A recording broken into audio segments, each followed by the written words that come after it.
Mark, first of all, I'm thankful of hanging out with you for 16 years. I'm thankful for you too. We started this, we were best friends before we started this journey, but boy, it's been a blast hanging out with my pal on these ball games, so I'm just especially thankful for that. Welcome to Acton in Focus. I'm Vivian Kopsinger-Birchall, your host, and this is a special and unique episode of Acton in Focus.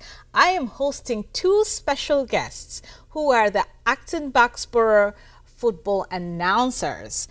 This is Mark and Tim. Welcome to the show. Thank you, Vivian. It's great to be here, Vivian. Thanks. I'm so excited. This is my first episode talking about sports, and especially our Acton-Boxborough High School sports. But before we get to the details, please introduce yourselves, who you are, full name, and how long you were an announcer at the football games. Okay, my name is Mark Shire. I lived in Acton for about 35 years. Both my kids went K through 12 at Acton-Boxborough, and I've been a lawyer in Acton since December of 1973. Seems like yesterday, and I've been announcing with Tim for the past 16 years. That's great 16 years. My name's Tim Lido. I lived in Acton for 36 years. I'm now in Portsmouth, New Hampshire. I was a serial entrepreneur, did high-tech startups for a long time, and I'm retired for about 4 years now.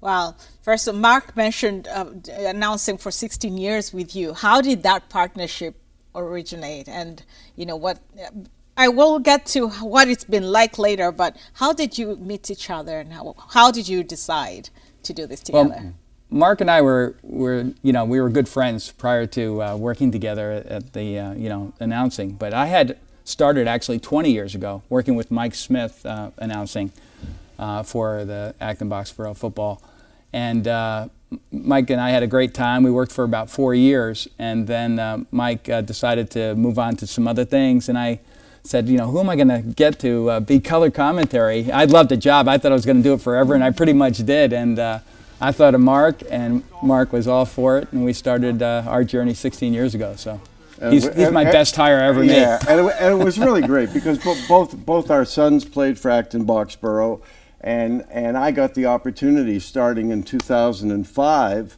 to announce when my son was in his senior year at AB. So it was really a great start. Yeah. Well, before we get into the experience of the AB football, there is this ball right in the middle of us. It's signed by Bill Belichick. Can you tell us the story? Oh, well, this is really good. This has an Acton component to it too. I've been involved with a nonprofit called Access Sport America, which is devoted to developing higher function and fitness for disabled adults and children. And this was started by Reverend Ross Lilly, who was the pastor at the South Acton Congregational Church for about 20 years. And we started in 1995, and I've been involved with Access Sport since then. And Bill Belichick got very much involved with Access Sport, and each summer we had a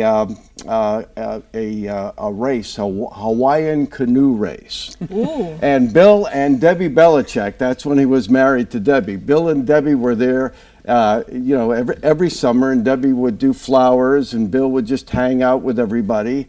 And so I went there. I was racing, and I went with my daughter and her boyfriend at the time, who played football for Union College, and we brought this football. And then Ross called me over to meet Bill. And then Bill, I had my football, and Bill and I were talking for a while. And then he said, "Mark, give me the football." And he took out his Sharpie. And this is right after they had won the Super Bowl, the first Super Bowl. This was the summer after. And so he wrote, "To Mark, best wishes, Bill Belichick," with the Super Bowl Roman numerals. That is so cool. And it was the greatest thing, but the only problem is that we couldn't play football after that. We couldn't throw the football around. Right. We had to keep it safe. But right. Bill Belichick was great. He actually donated a portion of his royalties of his great book, Education of a Coach, to Access Sport America. And each year we do a a program at Harvard University with the Patriot football players, and we do a football clinic for all the kids and also a lot of the Boston school children too.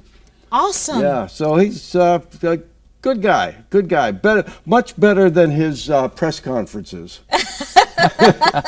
So back to the AB schools.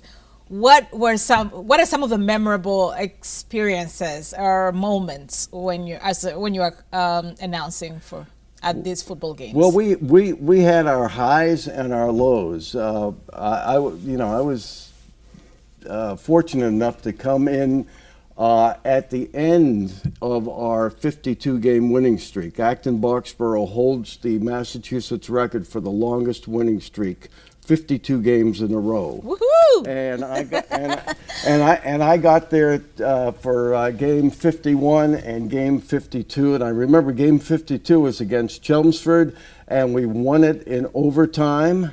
And the next game we lost badly to Bridgewater Raynham, 28-7. So it wasn't even close. But we've had some. The most exciting games I think were against Chelmsford.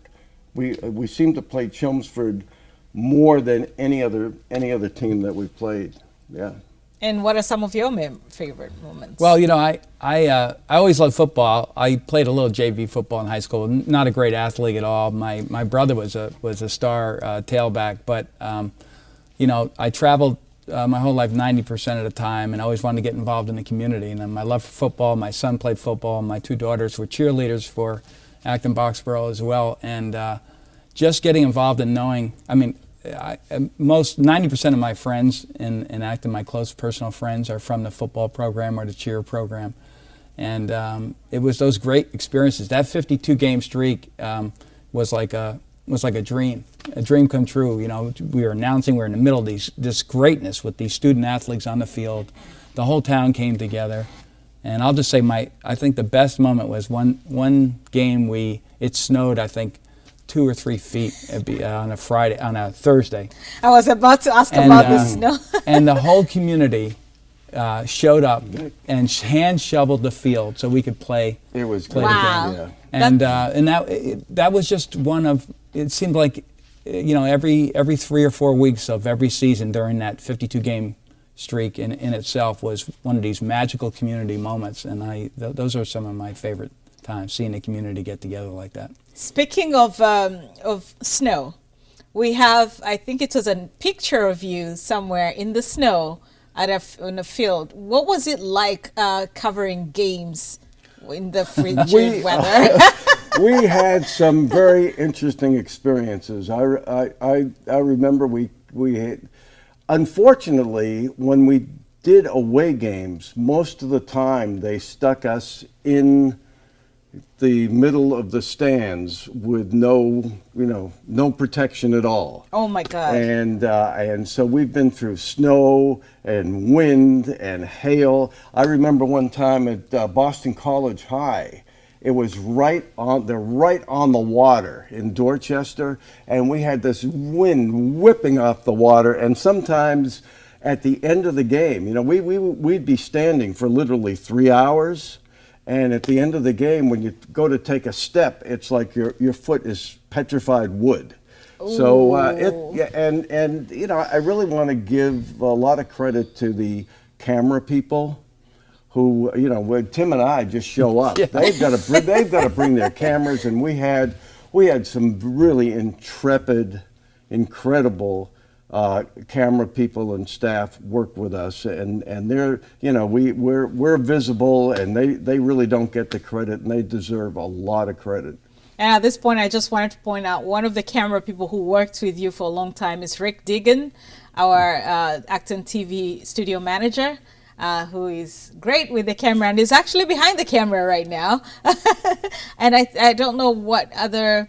I think Patrick and a few high school kids also. Yeah, we had Brian Coulihan and Brittany Ford and Pat Snow. Yeah, and Pat Snow, of course, did our replay, and we've had a number of people over the years that have still even kept in touch with, like William Barron, who is long gone from AB, but I still keep in touch with on Facebook, and really, really great people. Yeah, Will Henry did our stats for years, and and Rick, I had the earpiece with Rick talking to me over the years, and he, Rick's the best coach. We just come off the streets and do this. We don't do this for a living, and Rick coached me through so many great moments. There, Tim. Just pause for a minute. We're off to a commercial. Or Tim, let's wait and do this replay one more time. You missed it, or whatever. And so Rick was always terrific. I mean, this what you're describing is almost like a family in itself. All the support you had from the parents and the coaches and the camera people. So, let me take us back to the both of you. What are some of your favorite moments of him, and what are some of your moments with him? I think some of my favorite moments really are not even related to doing the football games. Sometimes Tim and I will look at each other and say, "Is anybody watching this?" and then we'll be at a game, and then this grandfather will come up to us and say, "I live in Oklahoma. And this is the first time I've been to a game in 2 years, but I watch we're on, access on the internet." And he said, "I watch every game from my home in Oklahoma." And we found out that there are so many family members who are all over the country who watch the game to watch their kids. So that was very gratifying. Yeah, actually, a similar story actually happened this year, which blew me away. A ref that was reffing one of the games this year came up to me at halftime, and he said, "Did you announce the game at Everett? We played Everett a couple of years ago." And I said, "Yeah." And he goes, "I just want to thank you. A friend of mine saw the rebroadcast, the ActonTV broadcast of the game, and he said, You really made some very kind comments about the refs during that game." And it was because Everett was such a dominant team. Mm-hmm. And you could see, at some points, we played them pretty tough. I was really proud of our team, the way we played them. But the athleticism, sometimes, you get a little chill down your back when the hits are so hard, because, Everett has a lot of kids that go to Division I college football. Oh. And so the refs were calling the game very close to keep it safe. So anyway, I can't even remember what I said at the time, or we said, but I think it was, we really appreciated the refs calling the game close to keep the kids safe. Anyhow, he had heard it from a friend, watched the broadcast, came up to me during halftime this year, 2 years later, and said, "I just wanted to thank you for for making those remarks." He said, "We never hear that." Wow. And so that's kind of neat. I agree with Mark that the grandparents, the families. Make it extra special. We should talk about nicknames too, because that's the other thing. I love that. That's my favorite part. So anyhow, whenever you get a chance, I want to make sure we cover that. No, let's do that right now. Well, so my, some of the earlier broadcasts were a little more over the top, I should say. We kind of calmed down over the years a little bit. But anyhow, we matured. Yeah. But one of my favorite things was calling nicknames for the kids, and my favorite story about nicknames is this one kid, Pete Dunbar, and he was a second string fullback for our team. He also played defense, mostly defense, but he played fullback as well. Big kid, a tough kid, and a good friend of my son's and the whole family.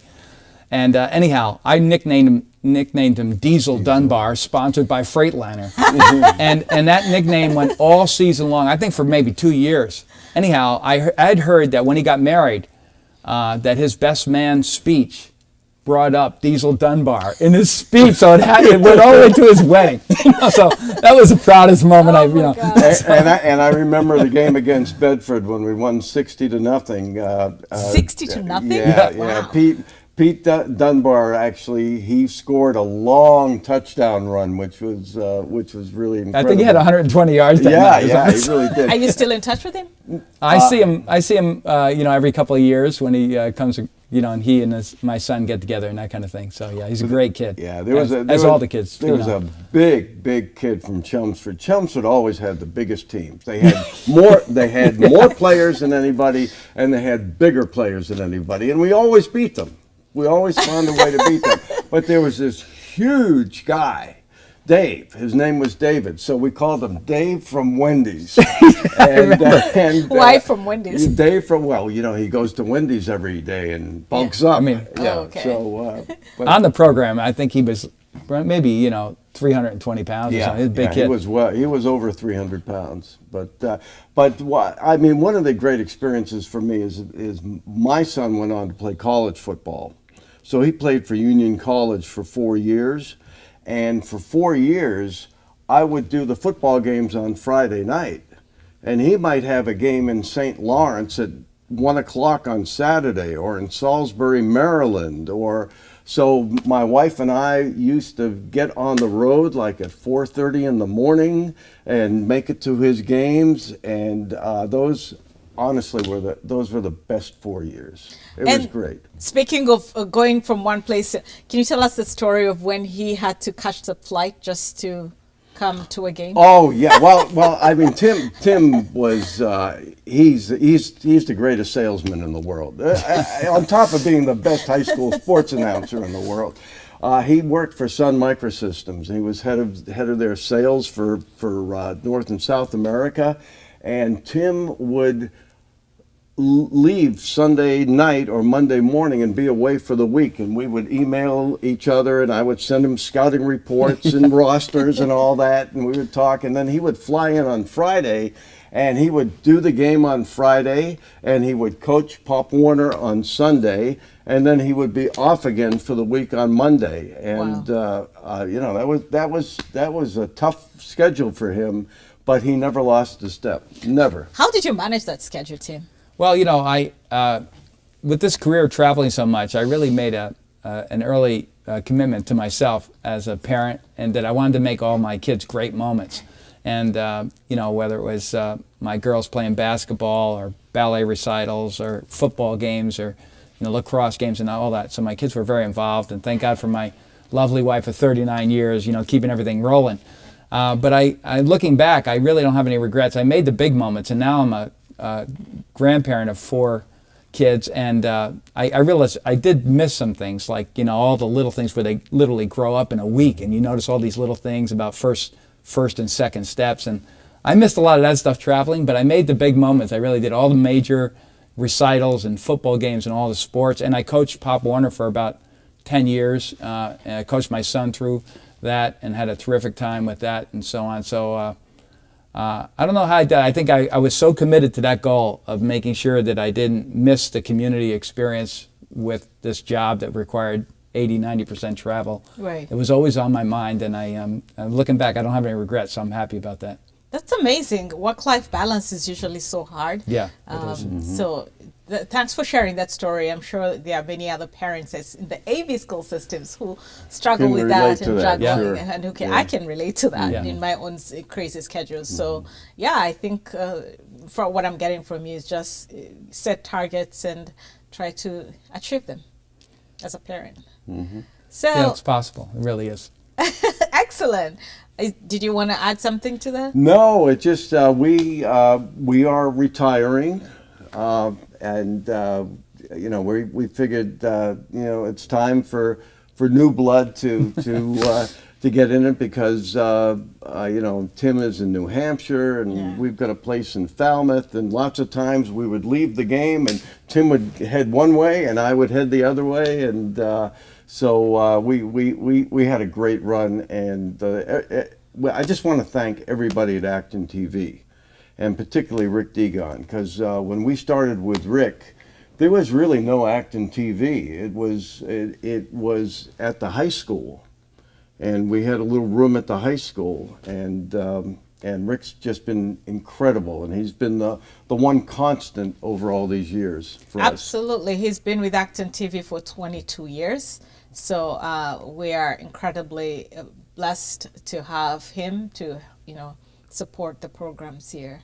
And he's basically, he holds the history of ActonTV, amongst us staff. So. And as I mentioned to Rick when we did our last game and so on, and I sent him an email or a text, or I forget exactly how I gave it to him, but I learned a ton from Rick about just how to, work through this. And like I said, we're a bunch of amateurs doing it. I'll speak for myself anyhow. But Rick made it easy and enjoyable and fun. And I always like the story behind the story and the insight on how to approach something in life, or that you love. We have a lot of passion about this, obviously. And Rick always had this really positive mindset and a lot of expertise. And I had him chirping in my ear the whole game, and he always gave me these great tips about what to do next. And he made it easy. And there was a lot of things going on especially during those big Super Bowl competitive games and so on, and swirling around us. And Rick was terrific, and Mark Ducey and the whole team. Yeah, so great people. Excellent. So, what are the final? I know you have, I think I'll say, retired from being an announcer or being announcers. What are some of the things you'll miss? I'll just miss hanging out with Tim. Yeah. I mean, really. I mean, we've been great friends for many years, and just the anticipation, doing the research during the week, and the anticipation of the game, and going to the game and hanging out with Rick, and it got to the point where we would just show up and we're just ready to go, and it was a blast. It was great. We did 171 games. Wow, that's a lot. And we just had a great time. Yeah, I second that. I missed I'll miss hanging out with you, but my daughter just got married this past weekend, and we were catching up over a cocktail at the wedding, and I said, most of our close friends, you try to meet for a dinner or something every quarter, right? Every 90 days, you try to touch base if you can do it. And but we had this great excuse, every fall we'd spend 11 weeks going back and forth with email and doing a game, and then we'd leave, and after the season's over, and then it was on this 90-day cadence, which I think is what a lot of people try to do, especially when you're living apart and everything. So as fast friends, this was a great excuse to hang out. Yeah, I'll miss that. Yeah, Mark, you mentioned that you used to do a lot of research. Just for our viewers, what kind of research did you do to prepare for this? Well, thank God for the internet, because actually, when I started out doing this back in 2005, there was really nothing online. So I would go to Concord, to the Beacon Publishing Company. I would get all the newspapers and try to pull together all the stories, but. Since then, I mean, tremendous. First of all, the coaches gave us a great scouting report for many years, which helped a lot. And then the internet really helped. I was able to watch a lot of film of other teams and get their stats and get a lot of the backstories. So I always like to fill in some kind of backstory that had nothing to do with the football game, but hopefully would be of interest to the fans. Well, gentlemen, before I even say bye, I'll just have the opportunity to touch the football. Yeah, go ahead. All right. That's great. Okay, touchdown. All right. Thank you, Vivian. It's been an honor hosting you here. Thank you for the service to the Acton-Boxborough football. I think it's just it was tremendous service for 16 years and 20 in your case, 22? 20, yeah. 20. So that's a lot of years and a lot of hours dedicated to our high school football. So from the bottom of my heart, on behalf of ActonTV, on behalf of our community, thank you so much for your service. And I hope you find joy in whatever you're doing next. And I hope we'll stay in touch and come back, talk about football in the next year. I wanted to have you here before the Super Bowl. It didn't happen because of schedules, but it's been an honor having you here today. Well, thank you, Vivian. I really appreciate it. Thanks, Vivian. Enjoyed it a ton. Thank you so much. And to our viewers, these were our treasured announcers for the Acton-Boxborough football. And thank you for watching today. Till next time.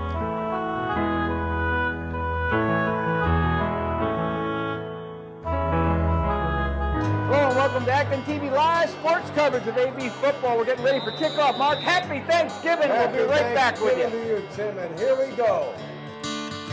Another turning point, a fork stuck in the road. Time grabs you by the wrist, directs you where to go. So make the best of this test and don't ask why.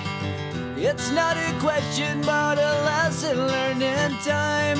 It's something unpredictable, but in the end is right. I hope you had the time of your life. Back in the formation as well, and it's a keeper across, and that's What a series for AB to start this Thanksgiving game. You know, I tell you, Teddy Murray, with the running, just the vision, just the patient running, he really has just developed his running style this year. That's really nice.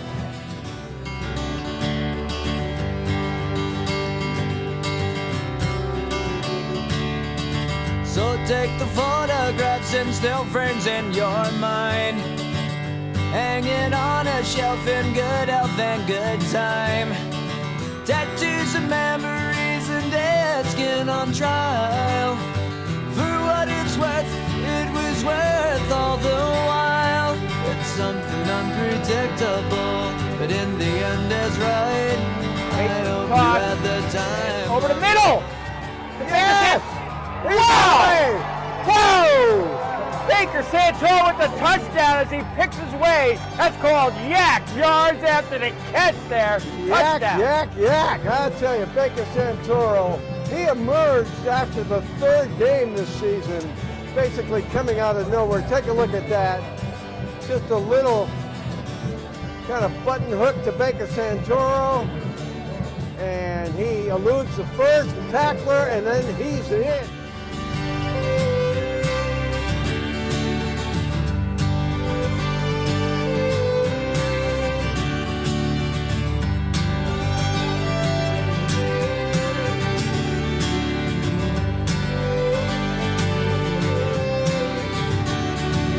Mark, first of all, I'm thankful of hanging out with you for 16 years. I'm thankful for you too. We started this. We were best friends before we started this journey, but boy, it's been a blast hanging out with my pal. Tim, I think you're the best play-by-play guy in all of high school football. We started doing this in 2005 and we did the last two games of the streak when we beat Woburn and we beat Chelmsford in overtime. Both our sons played during those streak years, and it's just been a thrill to work with you, and we're very thankful for the opportunity. Yeah, thank you so much to the staff and sponsors. Thank you so much. We'll see you around, folks. Happy Thanksgiving. Happy Thanksgiving.